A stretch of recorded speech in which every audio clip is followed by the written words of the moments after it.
तीन भाई बहन हैं, एक छोटा भाई। इसके जो फादर हैं वो घर से कई साल पहले जो है गायब हो गए थे और माँ ने जो है भाग के किसी और शख्स के साथ जो है शादी कर ली। मेरे फादर का तो कुछ पता नहीं है, मदर थी, उन्होंने शादी कर ली सेकंड। अब वो अपनी लाइफ में खुश रहती है और हमें आश्रम में छोड़ दिया। 2017 में इसकी दादी ने बाल विवाह करना चाहा।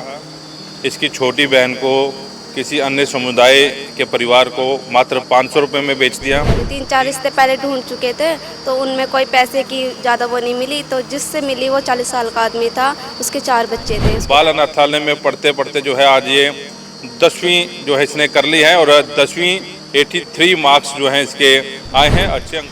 मैं पढ़ लिख के तो अभी कोर्स सोचा है और आगे का भी सोचा नहीं है कि क्या करना है। बस 12th पास करनी है, 12th पास करने के बाद फैशन डिजाइनर कोर्स करना है। लेकिन एक मदद की दरकार ये है कि इस बच्ची के लिए पानीपत के समाज सेवी, पानीपत की महिलाएं, पानीपत की जितनी संस्थाएं हैं वो जरूर आगे आए। मंजिल दूर है, सफ़र बहुत है और छोटी सी ज़िंदगी की फ़िक्र बहुत है। मार डालती है दुनिया कब की हमें, लेकिन रजनी मैम की दुआओं में असर बहुत है। फ़र्क इससे नहीं पड़ता कि मैं तुम्हारे पास हूँ, फ़र्क इससे पड़ता है कि तुम मुझे अपनी दुनिया मानते हो या नहीं। ये शब्द मेरे सामने एक बच्ची खड़ी है, उसने लिखे हैं, ये जज्बात हैं उसने लिखे हैं, आँखों में नमी है। इस बच्ची की कहानी आप सुनोगे तो आपके जो है रोंगटे खड़े हो जाएंगे। कैसी इस बच्ची ने जो है सफ़र किया और आज ये बच्ची जो है किस मुकाम में और आगे जो है क्या बनना चाहती हैं, इस बच्ची से बातचीत करूँगा। अभी थोड़ी देर पहले बंद कैमरे में जब उससे बात हो रही थी तो वो रोने लग गई थी, क्योंकि सिस्टम ही कुछ ऐसा था और आंखें मेरी भी नम हो गई थी कि ऐसा कैसे जो है हो सकता है। और मैं बच्ची से बात करता हूँ। पानीपत के शिवा गांव की ये बच्ची, थोड़ी सी बात बताना चाहूँ इसके बारे में। 2017 में इसकी दादी ने बाल विवाह करना चाहा। इसकी छोटी बहन को किसी अन्य समुदाय के परिवार को मात्र 500 रुपये में बेच दिया। तीन भाई बहन हैं, एक छोटा भाई। इसके जो फादर हैं वो घर से कई साल पहले जो है गायब हो गए थे और माँ ने जो है भाग के किसी और शख्स के साथ जो है शादी कर ली। दादी के पास रहा करते थे। दादी ने एक बहन को 500 में बेच दिया और इस बच्ची का जो है बाल विवाह करने लगी थी। 2017 में मामला जो है पुलिस के पास पहुंचा, प्रोटेक्शन अधिकारी के पास पहुंचा और उस समय और आज जो है 2025 चल रहा है और 2026 की तैयारियां जो हैं वो चल रही हैं। इतने साल ये बाल अनाथालय में रही और बाल अनाथालय में पढ़ते पढ़ते जो है आज ये 10वीं जो है इसने कर ली है और 10वीं 83 मार्क्स जो हैं इसके आए हैं, अच्छे अंकों से जो है इसने पढ़ाई की। लेकिन आज भी उस समय को याद करती है, उस वक्त को याद करती है तो रोने लग जाती है, क्योंकि ना माँ बाप का सर पे साया, ना किसी रिश्तेदार का सर पे साया और अभी तक 21 साल की उम्र तक जो है ये बाल अनाथालय में रही। अभी राई में जो है रही है, लेकिन अब इसकी एक ही इच्छा है कि जैसा बचपन उसका बीता ऐसा बचपन जो है वो नहीं बिताना चाहती। और भी बच्चे जो समाज में हैं उनके लिए जो है कुछ करना चाहती हैं। छोटी बहन जो है उसके लिए कुछ करना चाहती है, छोटा भाई जो है उसके लिए कुछ करना चाहती है। तीनों भाई बहन जो है अनाथालय में पढ़े हैं, अनाथालय में रहे हैं, लेकिन इनकी मदद कौन कर रहा है उसके बारे में भी जो है आपको बताऊंगा। लेकिन एक मदद की दरकार ये है कि इस बच्ची के लिए पानीपत के समाज सेवी, पानीपत की महिलाएं, पानीपत की जितनी संस्थाएं हैं वो ज़रूर आगे आएँ, क्योंकि बच्ची पढ़ना चाहती है, कुछ बनना चाहती है और इस देश के लिए जो है अपने लिए जो है कुछ करना चाहती है और ऐसे और भी जितने बच्चे हैं उनके लिए कुछ करना चाहती है।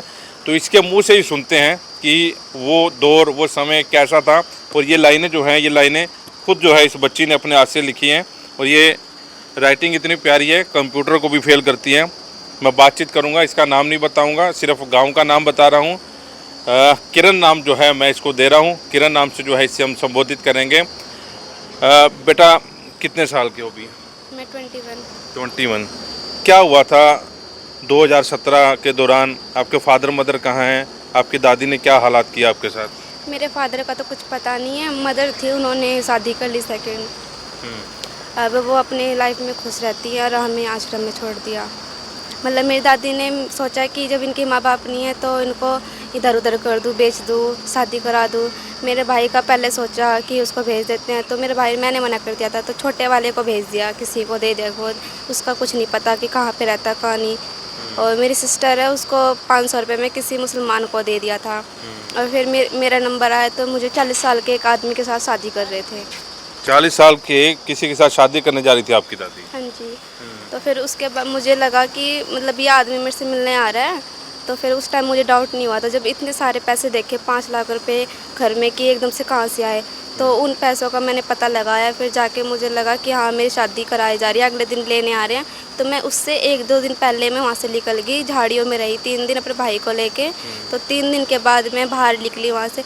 तो फिर मैं पुलिस थाने पहुँची, एक उसके सरपंच के मदद ली। तो सरपंच ने वो दिया मुझे कि थाने में जाके रिपोर्ट करा दे। जब आपकी उम्र क्या थी जब आपका बाल विवाह रहा था उस 40 साल के साथ? 12 या 13 साल की थी। 12-13 साल की। और वो पैसों में बेचा था उसको? किसको? जिसके साथ आपकी शादी हो रही थी उसको पैसे में शादी करा रहे थे, कुछ ऐसा था? हाँ, पैसों में करा रहे थे। 5 लाख रुपए लिए थे उससे, और उसके 4 बच्चे थे। उसकी वाइफ की डेथ हो गई थी। आपकी दादी करवा रही थी? हाँ, उस आदमी के साथ मेरी शादी कराई थी। 3-4 रिश्ते पहले ढूंढ चुके थे, तो उनमें कोई पैसे की ज़्यादा वो नहीं मिली। तो जिससे मिली वो 40 साल का आदमी था, उसके 4 बच्चे थे, उसकी डेथ हो गई, उसकी मतलब उसकी वाइफ की। 2017 में 13 साल की बच्ची बता रही है कि 13 साल की रही होंगी और 40 साल के उस व्यक्ति के साथ शादी करवाई जा रही थी जिसके पहले से जो है 4 बच्चे थे। और 5 लाख रुपए में इसकी दादी जो है उस समय इसको बेच रही थी। और आपकी सिस्टर के साथ क्या हुआ था? मेरी सिस्टर को किसी ने मतलब ये बोला कि हमें गोद दे दो ये लड़की। तो मेरी दादी ने उससे पैसे लिए, जब जाके उसको बेच दिया था। 500 रुपये? हाँ, 500 रुपये में उसको बेच दिया। फिर मेरा नंबर मतलब मेरा वो किया कि भाई इसका भी कुछ ना कुछ करना पड़ेगा। तो 3-4 महीने रुक के मेरे साथ भी ये काम किया, विवाह कराने की कोशिश की। फिर पुलिस के पास गए, पुलिस ने फिर आपको फिर वहाँ से निकाला। दादी फरार हो गई थी? हाँ, दादी फरार तो नहीं हुई थी, पर न जाने की कोशिश कर रही थी। वो पुलिस मौके पे पहुंच गई थी वहाँ पे।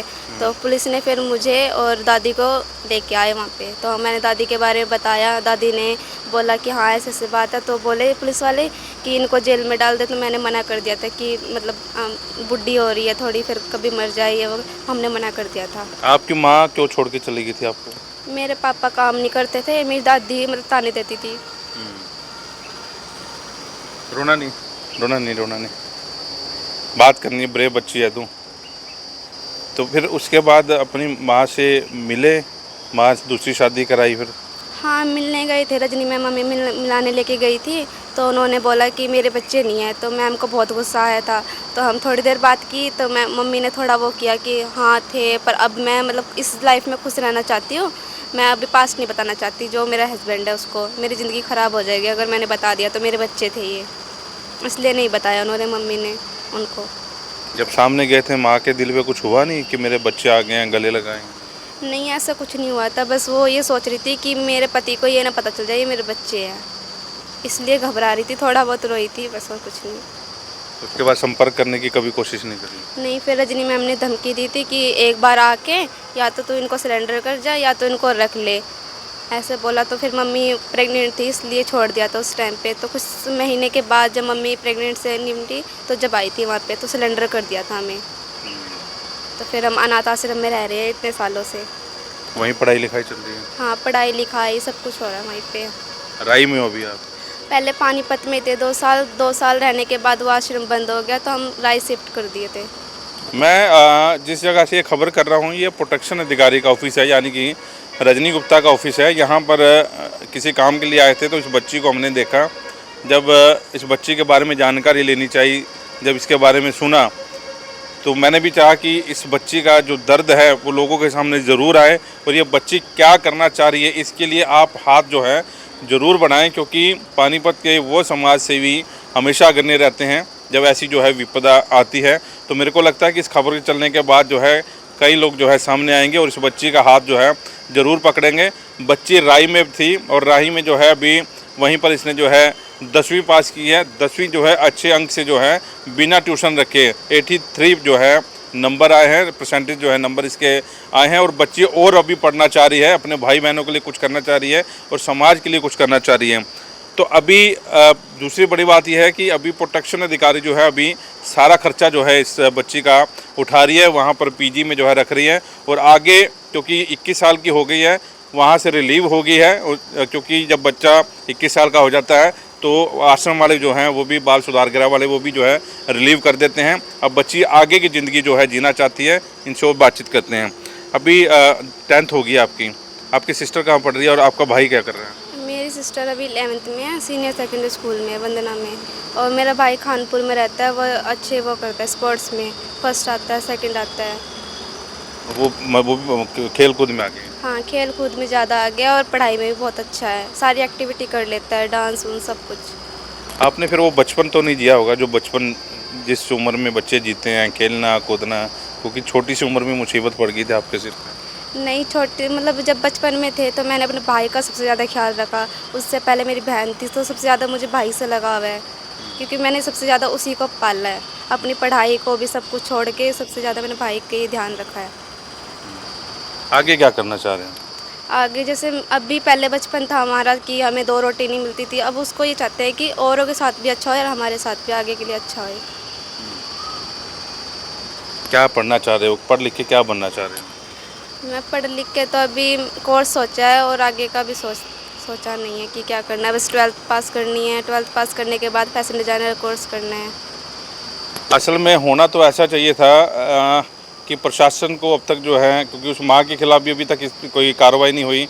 दादी का जो है देहांत हो चुका है, बाप इसका जो है वो पता नहीं इस दुनिया में है या नहीं है, क्योंकि वो कई साल पहले जो है छोड़ के जा चुका है। ट्रक ड्राइवर हुआ करता था। प्रशासन को इसको बचाने के लिए, इसके रोज़गार के लिए और इसको पढ़ाने के लिए जो है सोचना चाहिए था, लेकिन ऐसा कुछ नहीं हुआ। लेकिन अब ये जो है बच्ची पढ़ना चाह रही है, लेकिन आप लोगों की मदद, आप लोगों की दुआ जो है काम ज़रूर करेगी। आप लोग जो है इस वीडियो को देखने के बाद ज़रूर कहेंगे कि इस बच्ची की मदद जो है की जाए। आप डायरेक्ट जो है वॉइस ऑफ पानीपत के साथ संपर्क कर सकते हैं इस बच्ची की मदद करने के लिए। हमारा मोबाइल नंबर 9813110099 यानी कि 98133199 हमारा नंबर। आप इस बच्ची की मदद जो है ज़रूर कर सकते हैं, क्योंकि बहुत से ऐसे बच्चे जो हैं पढ़ना चाहते हैं और आप लोग उनकी जो है मदद कर भी रहे हैं। और इस बच्ची की तकदीर, किस्मत जो है बदल सकती है। हो सकता है कि बड़ी होकर जो है IAS IPS कोई जज जो है कुछ भी बन जाए और ताउम्र जो है ये बच्ची आप लोगों को याद रखेगी। लेकिन आज बच्ची का ये सपना है जो इसने पढ़ना है, अपने भाई के लिए कुछ करना है। क्योंकि मैं देख रहा था कि मेरा भाई माई लाइफ, मेरा भाई मेरी बहन, क्योंकि उनके लिए जो है ये बच्ची कुछ करना चाह रही है। जब इसकी मैंने डायरी खोल के देखी, हालांकि मैं पूरी डायरी को नहीं पढ़ पा रहा और ना मैं पढ़ूँगा। शुरुआत यहीं से होती है कि मेरी ज़िंदगी, मेरा भाई, मेरी ज़िंदगी में बहुत से खुद आए पर मुझे कोई गम नहीं। ये क्या लिखा है बेटा? दुख था। पढ़ के बताएं। मेरी ज़िंदगी में बहुत सा दुख था, आया था, पर मुझे कोई गम नहीं है, क्योंकि मेरे पास मेरा भाई है। हाँ, आगे? तो सुख मैं उसी में मतलब उसी में खुश रहना चाहती हूँ कि मेरा भाई मेरे साथ है।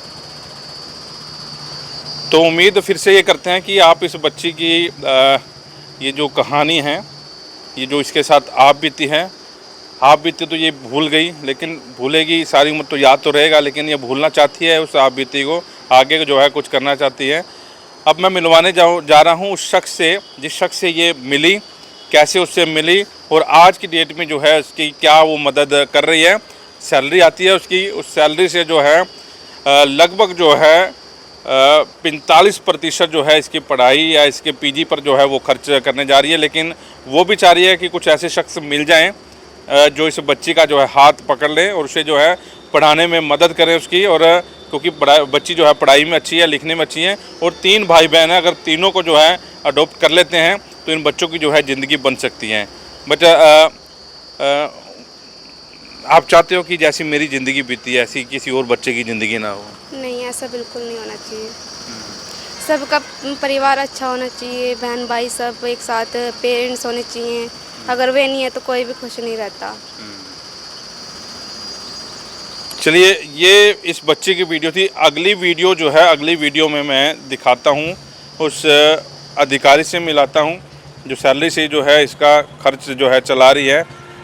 हम लोग भी चाह रहे हैं कि इस बच्ची का कोई जो है पानीपत में हाथ ज़रूर पकड़े। जो लोग इस वीडियो को देख रहे हैं, मैं चाह रहा हूं कि जितने व्यूज़ आ रहे हैं और जितने कमेंट आ रहे हैं, हर कमेंट में, हर व्यूज़ में एक आवाज़ ज़रूर निकले कि मैं इस बच्ची को जो है ज़रूर पढ़ाऊँगा और इस बच्ची की जो है लाइफ बदलने में पूरी जो है मदद करूँगा। इस वीडियो को साथ के साथ शेयर ज़रूर करें। नमस्कार।